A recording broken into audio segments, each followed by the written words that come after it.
It's because we're resilient. Yeah, and the resilience. And that is what all of this about. That's what a business is about, I think, is being able to pivot, being able to see what, and jump. And if it doesn't work, you do the next thing. Yeah.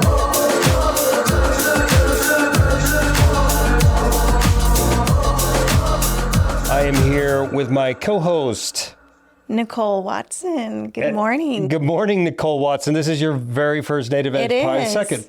Second Actually, podcast. My second, yes. I did my first one in Lake Tahoe, so thank you for having me back, Chris. Absolutely. So tell us a little bit about yourself. Sure. I'm Navajo. I'm originally from Chinle, Arizona.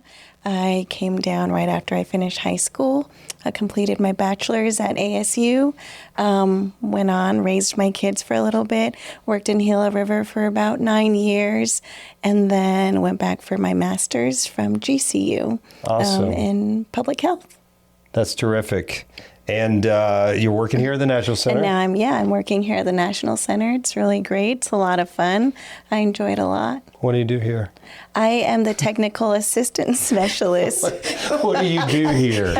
Yeah, I do know, just to the audience, I do know Nicole, and we do work in the same building, but you don't know Nicole, so that's the thing. That's the difference. So I'm the technical assistant specialist for the new tourism program.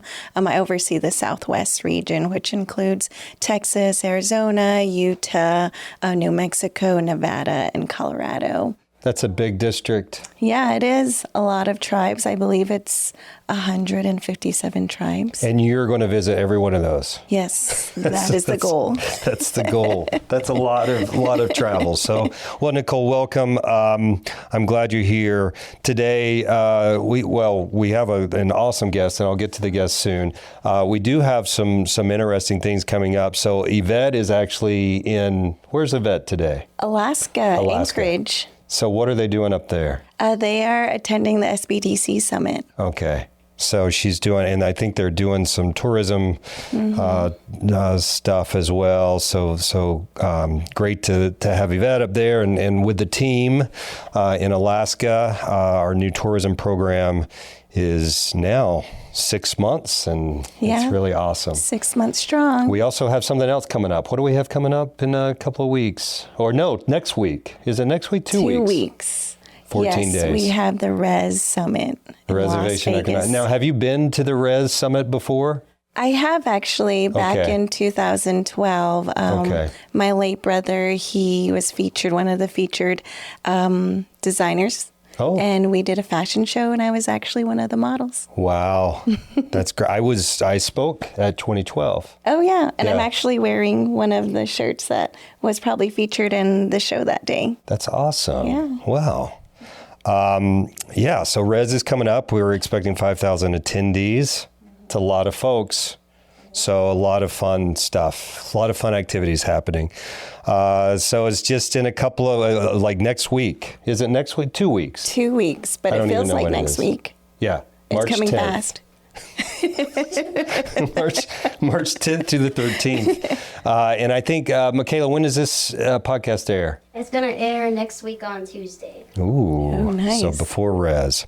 Well, let's get to our guest, because as much as I love talking about the National Center and talking about Res, I want to talk to our great guest. I want to introduce Dr. Traci Morris, who's been a friend of mine we've met, since I've been here in Arizona, at least. Probably before then. I think our paths probably crossed through the years. Yeah, we've been around a while. Yeah. Isn't that weird? We've been around for a while. So I do have to tell the audience, I did have a big birthday yesterday. February Happy 25th. Birthday. Yes. 50. Ooh.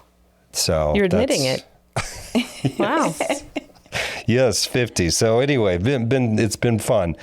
So Dr. Morris, thank you so much for joining the Native Edge podcast. Why don't you tell us a little bit about yourself? All right. Well, Chukma, everyone. I'm from the Chickasaw Nation of Oklahoma by way of Colorado. I was raised in Colorado. So my family relocated there after the relocation in the early part of the 20th century. So I'm originally from Colorado, was raised there, ended up in Arizona to do graduate school down in Tucson after a short career as a hairdresser. Oh, yeah. Yeah. 7 years. Yes, I was. I can't wait to get into talking about some of that I have a stuff. diverse We background. love those paths, the pathway. It's an interesting It's a story that got me pathway. here. I'll Yeah, tell you. I love to hear it. I want to hear Happy it. to share. And then ended up here, my husband and I in Phoenix because of job opportunities. It was whoever got the first job, and he got the first job, which actually ended up shaping my whole career a way I didn't ever think it would be. And I specialize in tribal broadband, tribal digital sovereignty, nowhere near where I started, which was Native American art. That's what my dissertation is on. So I've had a pretty a fun time getting where I'm at, which is not related to where I thought I'd be. I love that quote. That's going to be your quote for. I made it up. I don't have any attribution. I made it up on the fly. It's recorded Yay. now, so that's your quote. Well, and that's what we love to hear. The past, we want to hear about that background. So, and you also had your own consulting company back in the day. For about 10 years. Mm-hmm. It's still around, but I don't have the time to do that and run the American Indian Policy Institute at ASU, which is what I do. Yeah. And we're going to talk about the Policy Institute. We're going to talk about what you're, what you're doing now and some of the stuff that with your Leadership Academy, which is amazing. But let's go back. and we love to hear about the journey. So grew up in Colorado area and got your undergraduate degree. And so tell us about sort of your entrepreneur, because it sounds like there's a lot of entrepreneurial type journey here. Yeah, that's probably a good assessment, though I don't think any of us called it that back then, nor do a lot of Native people today call it those journeys that. But so I grew up in northern Colorado, Berthoud, Longmont, Fort Collins area.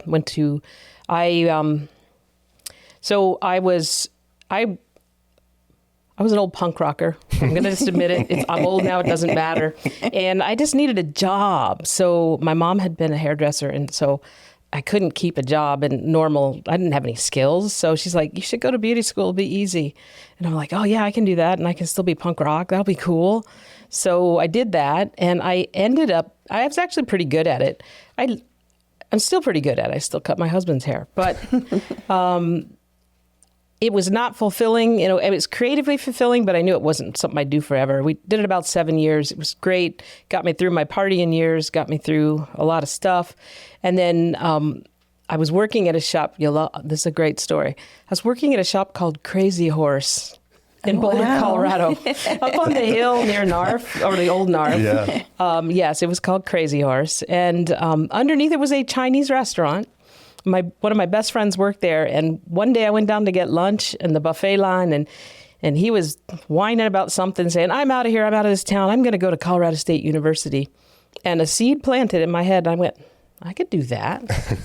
I don't know why I thought that. I have no idea, but I had a whole conversation in my head, said I could do that. And I went a year later and graduated a year before him.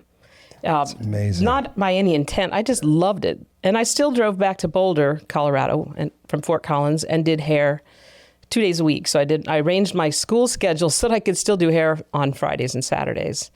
And so for the first 3 or 4 years, I was able to continue that. And then finally all my clients tapered off. But it took me, I remember when I left, my boss said, you're never going to make this salary again, that you made. And by the time I left, I don't think I made that salary for almost 20 years. Yeah.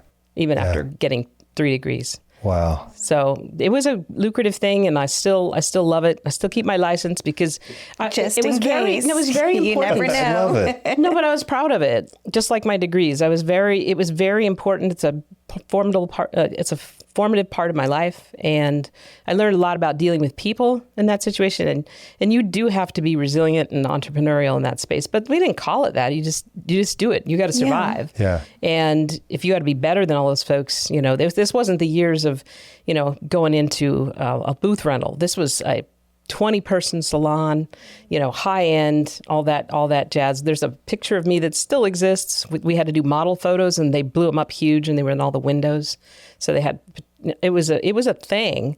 And then I chucked it all and said, okay, I'm going to go to school, and went to Colorado State. Did a mishmash degree. We got a liberal arts degree. I did like 5 minors. Yeah. And then that was a really pivotal point. There was only 2 of us that were Native that graduated.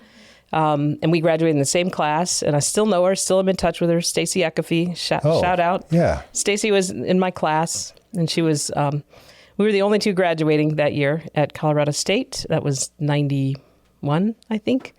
And in the meantime, my folks moved to Gilbert, and my mom's like, you should go to graduate school. I didn't even know what graduate school was. I didn't understand. But I was like, well, do I want to get a job? Or if the money's there, I'll just keep going. Sure, what could go wrong?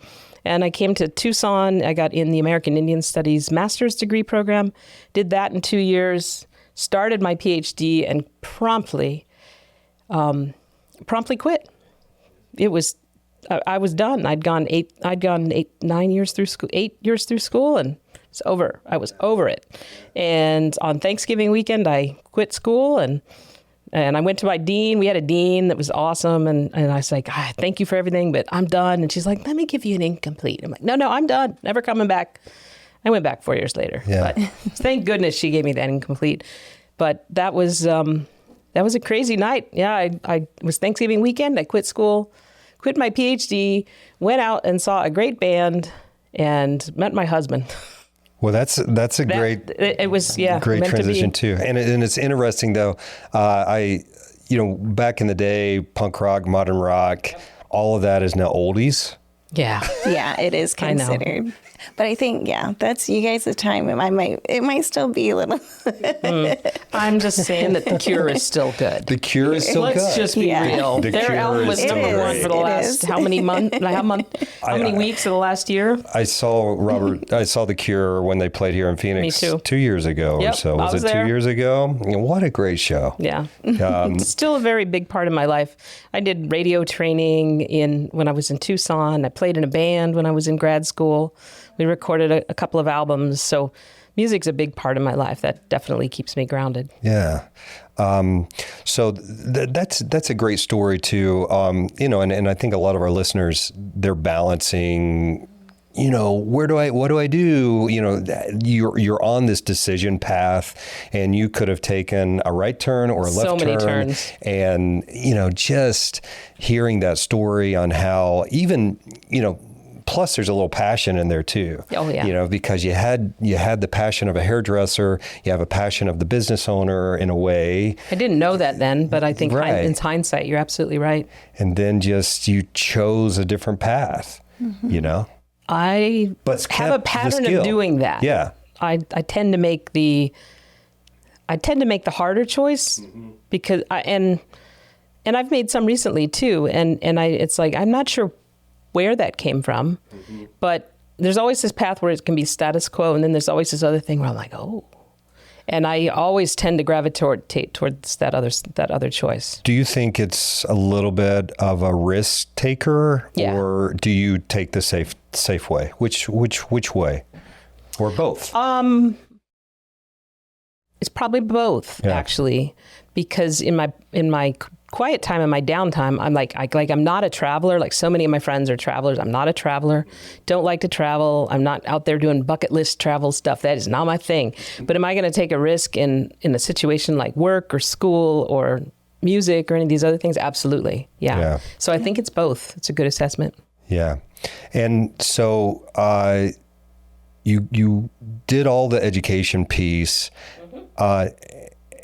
Did you feel like it was something, because you did it up to a point and then you're like, I'm done. Was that just because you got burned out? It was burnout. Yeah. It was, I didn't take any breaks. So in between undergrad and grad school, because I got into grad school and I didn't think I would, I was like, throw my hat in the ring. And then I got in and I still needed 3 classes. And so this was when you took correspondence courses. So I took intro to psychology, intro to sociology, and I don't even remember the other. And I had to do those over the summer before I started grad school. Then I went all the way through grad school and then did the first fall of my PhD. And it was just too much. I was just tired. And so I took, I think about 4 or 5 years off started my life with my husband, I ran a native art gallery in Tucson, Bati Indian Arts, shout out, still there. It's now in Santa Fe as well. Loved that work because I was working there during grad school too. That was my part-time job. And so I took that time, did that, and then one of my major advisors was secretly plotting to get me back in school. And she's like, I was doing all this stuff at the gallery that didn't need to be done, and like researching artists and writing fact sheets and, and made the gallery look good, but it was very academic. She's like, I could give you credit for that. Just enroll. And so she her and my husband I don't know if they conspired. Maybe they did. And so I reapplied and got right back in and then finished out my coursework, which wasn't much, and then wrote my dissertation and graduated. I was the first person in the nation to get a PhD in American Indian Studies. Wow. There were two others. I don't know who they were. I never met them because there were three of us that graduated in that same class, and we were the first in the nation. And I think it's normal, for some people to, they go so hard for so long, but then they actually need that break too. Yeah. They need to reconnect, find themselves, see what they really want. So, I did that too. It took me a couple years before I went back for my master's. And so I totally understand that. But I think that's where you start to realize what you really want to do and what you want to get into. So, we all need that break every now and then. I think people need to allow themselves that break. Yeah, definitely. It's probably smarter if you plan it, but, yes. I think things also happen for a reason. Yeah. The same thing for me. I was burned out with my undergraduate degree. I was even nervous if I was even going to make that. And I wanted to get back home, so to live back in Cherokee, work for my dad, because we had restaurants growing up, so that's my entrepreneurial path. And then when I got there, I was like, well, it's not really exactly the path I wanted in life. I didn't know what my path was going to be, but it was very similar to you. I never knew my path. I didn't either. No. Yeah, I don't know if anyone, some people do, and it seems odd to me. Actually. Yeah. It's hard. I have one kid in college and I have two that are 17, and trying to give them advice, but also let them. I don't know. Yeah, well, and also let them make their own decisions. Let them figure it out. Yeah. And that's your daughter too, right? That's my son he's a junior in high school, but we're having those conversations now. Yeah. But he's not quite sure what he wants to do either, and I tell him that's okay, because you'll eventually figure it out. I did until I was in.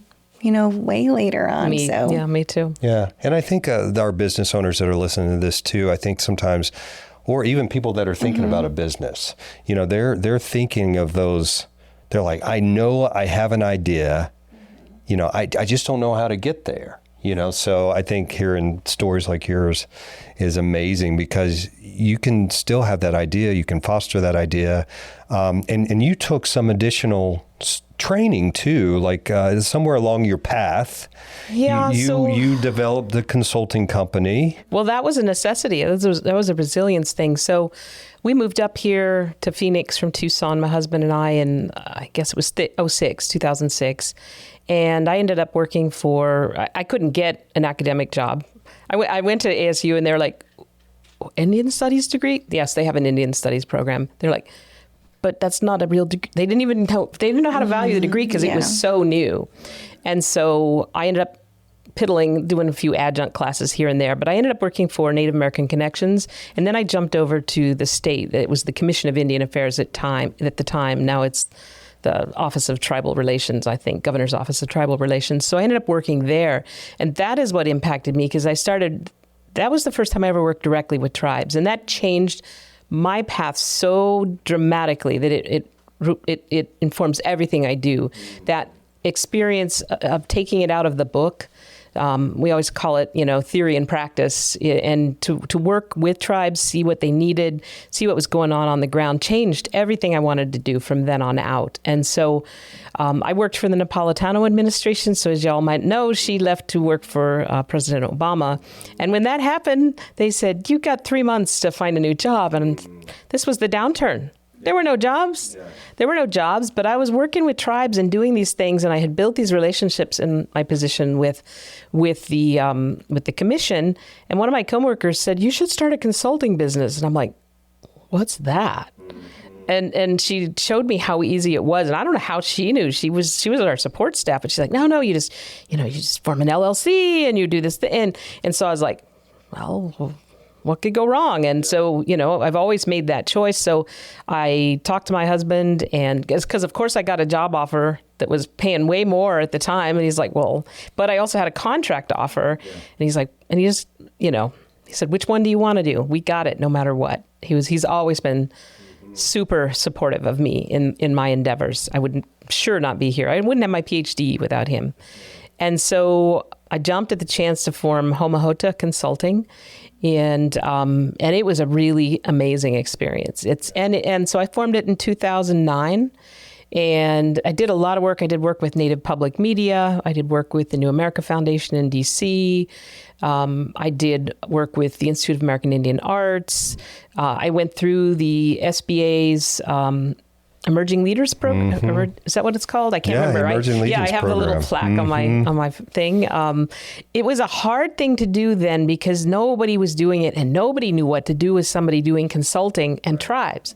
And I'd do these trainings and they're like, oh, nice. I mean, they didn't know there was such a lack of anything. This was before that there was just no incubators. There was no. I mean, what we have now is so much different, and it's not huge, but it's a good seed, and there's some good stuff going on out there. That didn't exist in 9, 10, 11, 12. That wasn't there. And so I had to really forge my own path. I did a lot of trainings through the SBDC. I had a couple of friends I'm still close with that do work with us at the American Indian Policy Institute and speak in our Leadership Academy because of some of the skills are absolutely needed, I think, for everybody doing work in Indian country. And so I have them speak in our Leadership Academy because it was so important. And in fact, one of the first things I tried at AIPI, I've been there 11 years now, so in 2015, I think it was, we got a little bit of money from Kellogg and we created a small incubator. We literally created a small incubator and did a training that all the stuff that I thought was missing in those programs and brought some SBDC people into it and SBA people into it. And we did one small cohort of, I think, 8 or 12 entrepreneurs, had an incubator space for them downtown for a year and stuff like that, because I knew there was a gap there. And then I taught classes on that at American Indian Studies as well. And it was amazing, the ideas that I was seeing. But there was just nothing then. That was before Change Labs. That was before Cahokia, before any of that stuff existed. Before all of the programs the National Center had. Yeah. There was just a blank space, and I tried to fill it. We couldn't keep enough funding to keep that program alive. But by the time we'd done one and done the incubator space for a year, I think Change Labs had launched by then, and I was like, okay, I can let this go. It should be out there and probably not at the university. And so, I mean, I would have kept doing it if it made sense, but I think it just made so much more sense what was emerging organically. And the folks in New Mexico, the ladies that are doing the matriarch thing, they had started something then. So there was a lot of mixer. That's it. Yes. And I don't think it was called that then, but it had all started happening organically by then. I was like, okay, this is cool. And New Mexico Community Capital was also doing a really cool cohorts and things as well in New Mexico. Really amazing. And it's a great organization. I was proud. Historically, I was on the board of New Mexico Community Capital, and just they're rock stars there. It's a great, it was a great space at the time. A lot of stuff was going on. I don't know as much about it now. So I did the business out of necessity. It was I needed a job and I wanted to continue my career. How do you do that in a downturn? And what it ended up doing was giving me the path to work with community, and it shaped everything that I do. So everything we do now at the American Indian Policy Institute is really stuff I was doing at the business. I just have people that can help me, which is really nice. Yeah. It's really helpful to not have to do all of it. I mean, because that's the thing you learn is, stuff never ends when you're doing it yourself, and you can only earn so much because your brain can only work so much. And so it became a capacity issue for me to do. But I did some really amazing things. I wrote my first study. That was how I got exposed to tribal broadband and communications and telecommunications by working with Native Public Media, and that changed my entire career path completely. And now I'm like the expert in that. It's weird to say that, but it really is. It is my path. That's what I do. That is everything, and it's all informed by community and what communities need and community centric solutions and such. And all that's because I ended up working at the state and couldn't get the academic job. And because I ended up working with some great orgs on the ground and doing the consulting, I think all of that informed where I'm at. I would have not been doing what I do if I hadn't had my business. And I probably will have the business again down the road. It's not defunct. It's just I can't do both at the same time. Right. Yeah. Yeah. I think as Native Americans, when we say we're going to go out and do something, we have a plan, but it's always not the plan until you actually see what's needed on the ground. Yeah. And I think you find yourself connecting with them. You're like, oh, I can be that person. I can be that catalyst to help them change and make that change and make our tribal, nations better communities. And I think that's exactly where you came in. And, going back to the incubators, it wasn't so popular back now, but now it's so prevalent and they're popping up everywhere. It's and cool it's just to see. awesome, that we're having so much more resources and services out there. Yeah. It's great. Absolutely. And I love too that, a lot of times your passion, you've always had a fire inside of you, obviously, listen to your story. but when you started working with the tribes. Oh, that changed and everything. that, you sort of had that aha moment again where you were like, this is the space I really feel like I can put all my skills to the test. And this is where I can strive this is and where I'm grow. needed the most. Well, it was also personally very satisfying because I didn't grow up in my community. I'm a reconnector. I admit that. My grandpa was the last person who went back. My dad never got a chance to go to Oklahoma. I have had many opportunities now and have, reforged those relationships and with relatives and distant relatives, cousins. And that was game changing for me. That centered it all. And that was just because I got to work with the communities around here too. Most of my experience is working with Arizona communities, certainly Gila River. Governor Lewis has been around in my professional sphere since 2009 because he did telecom policy before he was governor. He was on the GRTI board, and that was how I met him, was doing work at NCAI on resolutions. And so he's been a constant in my life, and that experience working with tribes here in Arizona. So when I got the opportunity and was invited to go home and speak and then build those relationships, that changed the game. Yeah, Yes. that was very pivotal for me. Just so the community I had growing up as a punk rock, where I was a weird outsider that had community there. It wasn't again until I found my tribal community that I was like, okay, it all makes sense now. So yeah, it's a thing. Yeah. And for me, when I left home, when I left Cherokee, North Carolina, I had only worked with my community. So I have, wow. so when I started working with other communities and it was so eye-opening. It's very eye-opening when you work for other communities and then you go to your and you're community. going through that now, right? Yeah. I went through that previously. I worked with Navajo Nation, worked with my tribe for some time. Yeah. I went on to work with Gila River. Yeah. Huge eye opener. You talk about culture shock. I had culture shock coming from another, coming from the same culture. Yeah. But I wasn't, I was experiencing things I've never experienced back at home. I was introduced to a tribe that was so different from where I came from. And now I came to the center.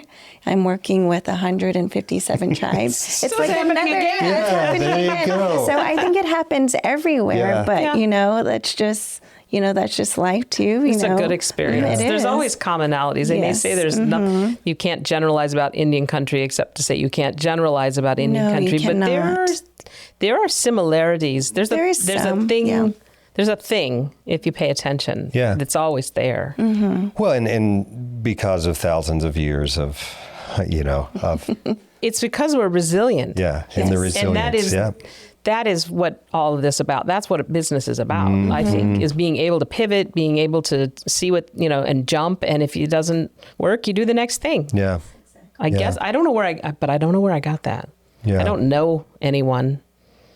No, I don't know anyone. I know my dad was an electrical contractor in Colorado, but he was one of those people who was going to do it his way. And I remember him telling me once that he had 5 jobs in one day and Mom didn't even know all of them because he was just like, I'm doing that. I'm not working for this person. There's a right way to do things. There's a wrong way to do things. So maybe he was like that. I don't know, but I didn't know anybody who owned a business. I never saw that. And my mom had done a beauty shop in the house. So I guess she sort of had done it. And my mom did take me though to college with her.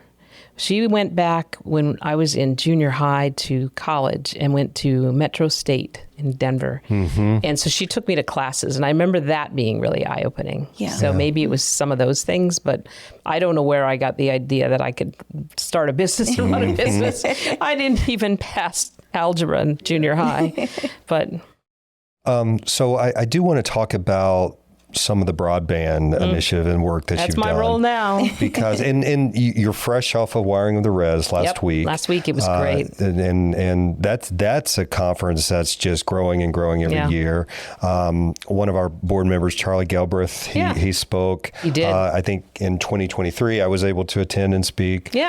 So just National Center is a big supporter of folks and the initiatives. But talk a little bit about just some of the work you've done around broadband policy, because people sort of hear that and they probably have no idea what it is. So because I wrote the first study in 2009 for Native Public Media and New America Foundation, I wrote the first study of tribal broadband access, use, and availability. Because that was when the money was starting to come out. There was a stimulus plan in 2010, the ARA, and they realized that tribes weren't connected. Okay, and the only organization that was doing studies at the time to quantify this was the Pew Research Organization. But because our populations are so small and it's so hard to do true, informed studies, they just said, well, we're not doing tribes. And we're like, fine, we'll do it ourselves. And we did the first study and wrote that. And I did that because I had been working in representations and how Indians represent themselves in the arts. So I saw this as a natural extension, that the internet was going to become a place where we needed to have a seat at the table for this was a utility. Nobody calls it a utility, but it's a utility. Yeah, sure. Okay. And if we had the opportunity to have a seat at the policymaking table as it was developed, not as an afterthought, not as, here's a little piece, but at the get-go. And I saw that opportunity, and that was really super exciting to me, to be able to be there at the forefront, not researching about something, not talking about something, but at the forefront. So that is what sparked the bug. It was definitely a difficult field. I didn't know anything about it. It's very technical and such. My dad was super helpful because he had worked in infrastructure. So I'd come home and I'd be like, Dad, what's dark fiber? Dad, what's spectrum? And he'd send me little stories. Spectrum. What's spectrum, Dad? What's spectrum? It sounds all it does 60s sound. or something, But it got the bug going in me, and so I started working in this arena. And then fast forward to 2014, I got asked to apply for the job to run the American Indian Policy Institute at Arizona State. It had been started in 2006 by a bunch of community leaders and former President Peterson Zaw. And so I had knew about it, but I didn't know anything about it. And I had thought policy was dry in grad school. And that's what I do. I know when my advisor found out that you're doing what? After she stopped laughing, she's like, you're doing what? Because I did not take a single policy class. But I got the bug and I loved it. So the first thing I did was form an advisory board, because I knew once I was in the university, I wouldn't have the community connections to the same degree. So I formed a board to inform me from all different areas, not just tribal, too, a lot in the broadband and the sphere. And so the first thing I did was say, well, you need to follow up your study. It's been 10 years now. So in 2019, we published the Tribal Technology Assessment, which is very much a follow-up study to the 2009. So those are the two only original studies in tribal broadband access, use, and availability on tribal lands. They're the only original research that exists. So it came out in October of 2019. What happened in 2020? Yeah, COVID. And COVID changed everything. And what was the thing that we didn't have access to? Broadband. How many lives could have been saved? Thousands. And people didn't know. They really didn't know how bad it was. Lawmakers did not. And as a result, all this money all this money has come flooding in these last 4 years. And so that is the area we've been working in. And we're the specialists. I've trained up a few great people. One of my former staff members, Mikhail Sundus, runs Digital Connect Initiative. He would be a great story, just saying. And another one just now, my policy analyst just left, EJ John, is over advising the governor on broadband and tribal issues now, which is fine. We got interviews set up for this week. We got a couple of really great ones. I think one of those will come on board. But this area is this is our niche. And so at a certain point, I got asked to write a book about it. So Taylor Francis said you should write a book about the digital divide. So it was originally going to be called Crossing the Digital Divide. Such an overused term. Very descriptive, though. Very descriptive. But at a certain point, COVID is the catalyst that changed everything. Everything before it. We wouldn't have what we have now. $3 billion was invested, earmarked for tribes in this space. And that is because we were ready, because we had already been in this space. The National Congress of American Indians, many tribes, including Gila River locally and my tribe, Chickasaw, were submitting comments and being a part of the process for the last 25 years. And so my book is going to outline that history of tribal advocacy in the space that made us ready for when the money came. And also in 2009, there was some money. That was the ARA stimulus. When that came in, but folks weren't quite ready yet. We weren't ready. Some of it wasn't. And that was one of the most true. Frustrating things in 2009 and 2010. You had 2 years to use that money. It was very restrictive. And then, people But we learned a lot because then we knew how to help them write the legislation. There were folks in my sphere that were able to help them write the legislation so that you didn't have that. Or, we already knew from our studies that, the permitting process is absurd. The process in some areas like Alaska or rural areas you have a small build window because of the weather and shipping and stuff like that. So we already knew all that, and we were able to advocate for that by the time this came around. Even like all the way to putting lines into the ground too. That was easements and the rights of way issue. It's still a thing. Yeah. But we're working through it. A lot of strides were made in the last 4 years towards that. So, but because we were ready and we had people out there, there's not enough of us out there. But and then I slowly realized this isn't all about. As I was writing the book and doing some research, I realized this is not crossing the digital divide. This is something else, and it's not just infrastructure. This is digital equity, it's community capacity building, it's network stability, it's data sovereignty, it's all of these things. Infrastructure. It's infrastructure. And I couldn't just say, well, I do broadband. Yeah. Because that's not it.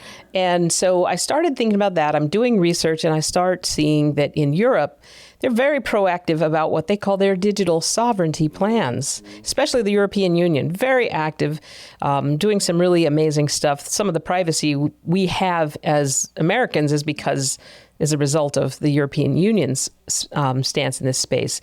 And so part of me was just going, well, hey, there's a thing called digital sovereignty, and tribes have sovereignty. And then I went, tribal digital sovereignty. And there it was. Yeah. And I shifted my whole point of view from talking about the digital divide to jettisoning that. I felt like it was a deficit model, to talking from a proactive space of tribal digital sovereignty, talking about how tribes have the ability and the legal wherewithal through sovereignty, through the trust relationship. The framework. The framework is already there. We're doing it with water. We're doing it with education. We're doing it with housing. Land. It is no different. But we also need the codes and the rules and the regulations and all of that. We need the governance. Yes. We need to assert the governance over our digital spaces, no matter what it is. And so that's where we work now. And that's how I speak about it. And last year, in January, we were invited to join the Sandra Day O'Connor College of Law, working under the great Stacey Leeds, who is Cherokee. She's amazing.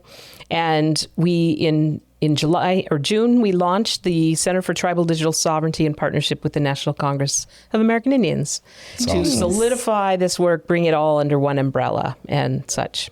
And you've been such a great important voice on this, even advocating at the Federal Communication Commission. Yeah. You've been you and I were both on a working group or board or something for a couple of years. Consumer Affairs Committee, I think it was. Yeah. Really advocating. And what I found out, how clueless, and I hate to use the word clueless, people were, and what sometimes frustrated me about some of, not just that particular advocacy group or board, but, people that, for the FCC, and not criticizing the great work that was done, but you still had some of the big companies at the table, and especially when we were talking about some of these challenges, with not just broadband, but also wireless connectivity and everything. It impacts energy and all the other areas as well. I just remember turning to, I'm not going to name the companies, they do not support the National Center, but I turned to the lady that worked and I said, well, you can solve this. Your company can solve this. And she's looking at me like you're from Mars. And I think they kicked me off the council. I got kicked off. Don't know. That was actually a political FCC, I shift. love you. It was a political shift at the time. Yes. Not unlike the one we're in now. But, I do think there are some solutions out there. Oh, absolutely. Where some of the problem makers are at the table and they're like, how do we fix this? That's always going to be the space. I mean, one of the things that was so great about last week's Wiring the Res is we partnered with our colleagues, the Indian Legal Program, because they've been doing this Wiring the Res conference for years. But I would always go, and other people I know would go, and they'd be like, but where's the wiring part? They only talk about the e-commerce and all these other things. Right. They needed, and so I approached them and said, let's do it jointly. So they did their first day on the e-commerce and the fintech and all that stuff, and then the second day was all tribal digital sovereignty. And this was the first conference that everybody I know who's doing this work was there, and some of us had never met in person. We'd only met on Zooms. And it was so exciting because we had one panel on building sovereign tribal networks. So these are the folks that are building the networks on the ground, running the boot camps that teach people how to run fiber and do all this work. And so we had folks from Mohawk Networks who are doing amazing things, to Honoatam Utility Authority, Gila River Indian Community, and we had, I think it was Nez Perce. I think it's Nez Perce. Can't quite remember. And all of them, and in Southern California Tribal Chairman's Association. And one of the things, I heard two things that hit me. One of them said, this is the first conference where we've ever gotten to tell the story of how we build networks to our legal warriors. And I was just like, that is what that was what I was trying to do. It was get those kind of folks in the same room together. And then the other person said, well, I can't wait till we're doing a smart res conference instead of smart cities. Yes, smart res. So I was very excited to hear those two things. And we had other panels on digital jurisdiction, which is becoming a huge thing, and not just communications, but also it's happening with gaming and all these other things, pushing that boundaries of the jurisdiction beyond, because the internet doesn't have a jurisdiction. Right? It's not tied to land. So there's a lot happening in that legal space. We talked about AI. Of course, the AI panel is, that those always hit big. And then we had one talking about building sovereign tribal codes to protect our networks. There was a lot of discussion of building sovereign networks on different tribes and how they could hop them together and create private networks that bypass others. So there's a lot of great, it was a really, I still haven't debriefed from it because it was really impactful. It was the conference I wanted to see. I was selfish. I just put together what I wanted to see and then hope for the best. And it was great. Well, I think that's the most important approach, is because and that's how we've done Res too, where we sort of, I was an attendee at Res, and I did too. Attendee for a conference that's been going on for almost 40 years. So, and then you're like, well, what would I change, or what do I want to see? What do I want to see? And that's who's out there. That's great. Well, let's shift gears a little bit because I do want to talk about the Leadership Academy. Oh yeah.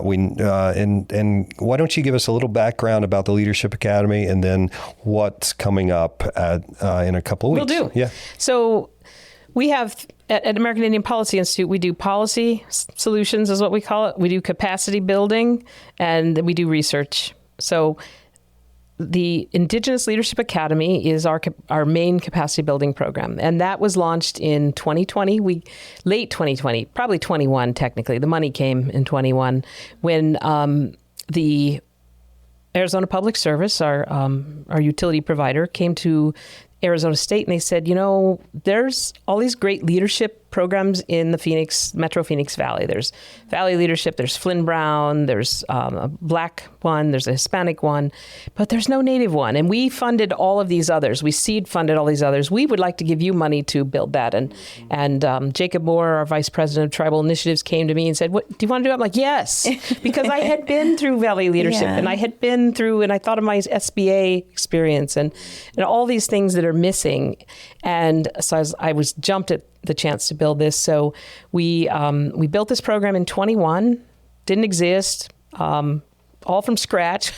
I commend my colleague, Kristen Talbert, for driving it while she built it. And she did a very good job of that. She built the brand, she did the marketing, even though we had nothing. We wrote the curriculum. In 2022, we launched. This is 2025, and we're finishing our 7th cohort at Res live, and I'll talk about that in a second. And we will, at that point, have matriculated 157 people through 7 cohorts in 2.5 years.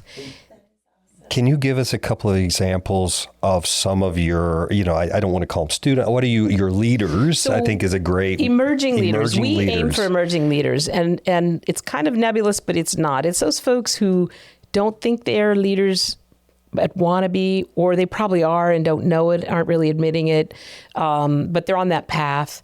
And we get a few tribal leaders in there. We have usually 1 or 2 in every cohort. We've had a few tribal judges.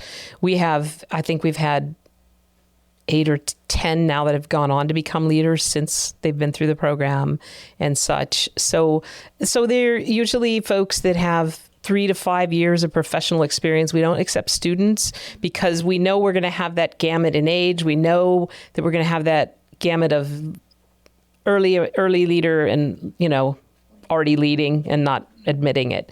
And so we want to be able to make sure that the conversations produce something. But in all honesty, we run it a lot like an incubator thing. So we have 10 modules. They're all Zoom except the final one, which came from an idea that you and I had. So because it launched during the pandemic, it made it so we could make it nationwide. But we still keep about half of our population in Arizona because of our funding. And then, so what ends up happening is they do SWOT analysis, they do all this. A lot of it's business training, but we don't call it that. And so, and then we do ethics training, communications training, tribal sovereignty. We talk about that. We spend time about, working with your tribal enterprises and then working with outside organizations because you need both. You really need both. Mm-hmm. And you need to be able to navigate both of those and such. But I think we just sort of hatched the idea. I don't remember how it came about. And we knew we were going to end our final module near Res. And I think you suggested, why don't you just come do it at Res? Come to Res and do it live. And we were like, yes, it is so pivotal for our folks. I think you had asked me to speak. No, I think that was it. It's always around the time of Res. Do it, so you're like, just come. I'm like, let's just do it. Let's just do it at Res. And my whole team is like, they love that attitude. Like, we'll just do it at Res. They're like, what did you do? How are we going to do this? Well, we always figure it out. It's become pivotal, and now we build our whole program. In fact, we're building a new program this fall for Indigenous educators, and we're going to end it at NIEA. Wow! Hopefully, we're still working on that part, but it was just so easy. Your team just made it so easy. We come in, we do it on Monday. It's, we use a small boardroom sort of setup, but they have to do a project pitch. We call it a mini Shark Tank, or dolphin. We call it a dolphin tank. We don't want to be Shark Tanky. So work on a pitch for a project. That they have to come in with a project idea. They work on that in their small groups and privately throughout the 10 weeks of the program. They have to upload to our online site a video of their pitch for critique in their small group. That is technically what matriculates them, but because not everybody can afford to go, but most people do afford to go because of your generosity. So so then they come and they do it refined. They refine it a little bit, and we usually pull some judges off the street. Some of your board members have been judges, and they've been great. Some of our other funders have been, and so they. Some corporate folks. JP Morgan Chase, who I know is they fund both of us. So we do an all-day session. We start at like 8, and we do our final wrap-up of the program, and then we go to lunch. We watch your speakers. We don't have to have speakers because we're at Res. So we go watch the speakers, and then we come back, and they get 3 minutes to do a pitch, and then they get feedback on their project proposal. And we do that live on that first Monday. And I can't tell you how impactful it has been for these folks. And we've tried working with some other orgs, and it's not been the same. I think it's the business perspective. I think it's the entrepreneurial spirit. I think it is just the magic that's Res that makes it easy. People get it. They come. They get their headshots. We do a little cheat sheet. You should do these things and make sure you practice your pitch, because they've all practiced pitches too. They have, so a lot of it's entrepreneurial what we're doing. We just don't call it that. So networking. Yeah, totally. And they get the full business experience from beginning to end. No, it's been great, and we can't thank you enough. It's really changed the way we do the program, and we plan around we've struggled with the fall cohort because what conference do they go to in the fall? We've tried NCAI, and that was good, but it was much harder to get to and much more expensive, even though they offered us some perks. So and a little bit of different audience, too. I mean, very different. Although with your tribal leaders, it was impactful. Yes. But I think if we did a better job prepping them for what to expect, which we did, maybe we didn't. I mean, there's always stuff you can improve, but it just all clicks and makes sense with Res. There's not a lot we have to do to prep them because they get it. It's a networking opportunity. It's all these other folks doing things like they're doing in one spot, and they get inspired. And I think that the big stage is inspiring, all those little lightning talks or whatever, fireside things. And the way you run it is much more informal, but yet professional, and I think that that's really inspiring to folks. Yeah, I requested fireworks this year, but I didn't get it. Oh my! No one's always go bigger. I know, always bigger. Go home. Yeah, it's like let's do fireworks. Everybody's like, no, smoke, no fireworks. I think there was a smoke. You could get a smoke machine. The smoke right? machine. Yeah, I think in 2012 they had a smoke machine. And a lot of blinking lights. There's your fireworks. Yes, that's my firework. I'm like, there's my fireworks, the blinking lights. Well, that's awesome, and I'm so excited this year to have you guys. And 25, 30?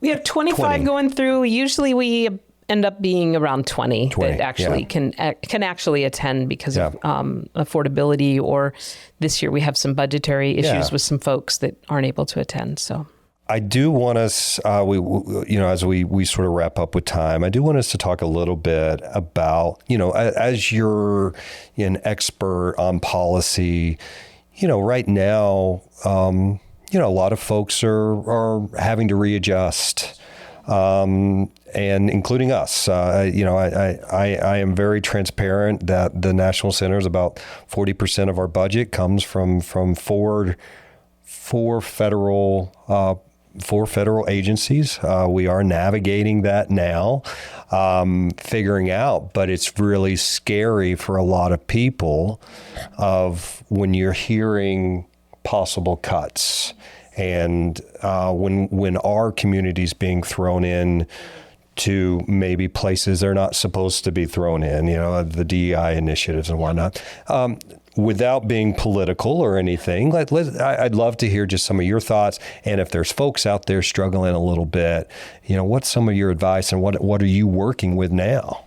So this actually, it's timely. It came up about a week ago in our Leadership Academy. We had sort of tried to stay away from it. And then at some point, a couple emailed us. And so we realized we needed to address it. And this particular program, we are co-facilitating with Tufts University. Dr. Denise Bates and her team, she wrote our curriculum when she was at ASU. So she had reached out, and so we're working together. So her co-facilitator, Vernon Miller, is a former tribal leader, and so he's facilitating with Kristen this time. So we sat down and had a little meeting. I was like, how do we approach this, but how do we keep it not political in this? And, he brought us a resource, which I'll send to you, Chris, that you could share if you want to. There is a Native counseling organization that's put out a one-sheeter on how to cope with political trauma. And we have found that to be super resourceful. And it's got some tips on there on how to deal with, some of the most basic ones is you got to disengage with you got to turn off the social media. You got to turn off the news, I think. So there's a lot of people dealing with all this. So there are some resources starting to be out there. This is from a Native perspective. So I'll send you that. I found that helpful. I think our ILA folks found it super helpful. But I think it's going to impact everybody. I mean, I think the thing we need to remember is that we are tribes. We are political entities. We are not racial. We are not DEI. We never were DEI. It's nice. We can sort of morph. We morphed into that when it was the flavor of the month. But the reality is we are a political entity bound by treaties. And what is given to us is not charity. It is payment for the entire nation. Okay. It is part of our treaty rights. It's part of the trust relationship. And always remember we're political entities. So I take some solace in that. That's what I've tried to do. And the other thing is I did my deep dive and I pushed through it, and now I'm like turning it off. I'm redoing my, I don't get up and read the news every morning because, oh my gosh. On the weekends, I turn it all off completely. It's hard, but we might watch the news at night for, the weather and stuff, but I don't surf anything other than like crappy Instagram, social stuff. I don't go into any news stuff, and that's helped me a lot. And I know that that's helping my staff a lot, is just, and it's real simple. Social, a media diet.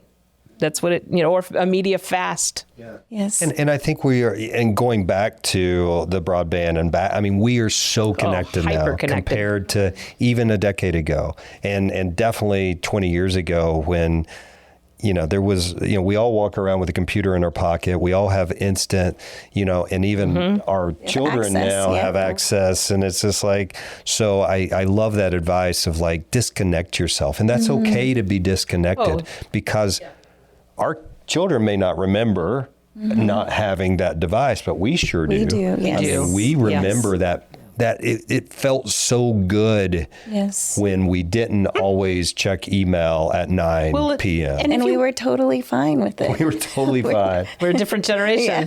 But if you go, I went to dinner last night. We have friends that own a restaurant here in town. We went to dinner and we were sitting on the porch. Of course, it was beautiful here. For all those that were not in beautiful weather, it was 85 degrees yesterday, which is unusual for Phoenix. But we were sitting on the porch and I was just looking around and nobody was on their phone. Everybody was having a normal conversation. The sky has not fallen. Right. Pull yourself out of the stress and know that, do whatever your part is that you need to do, but then let it go. Yeah. It's hard. It's easier said than done. I'd definitely say mindfulness apps help a lot for me. I do my meditation and such. Get outside somehow, enjoy some fresh air, sunshine. I think those are the things that are probably always have sustained us as people. That's what we need to, get back to that, you know. Great advice. Last question. What's next for Dr. Traci Morris? Oh my gosh, I got to finish that book. I have a deadline, so I'm going to finish my book. That is the big to do. I've already got other books in my mind, so there's that.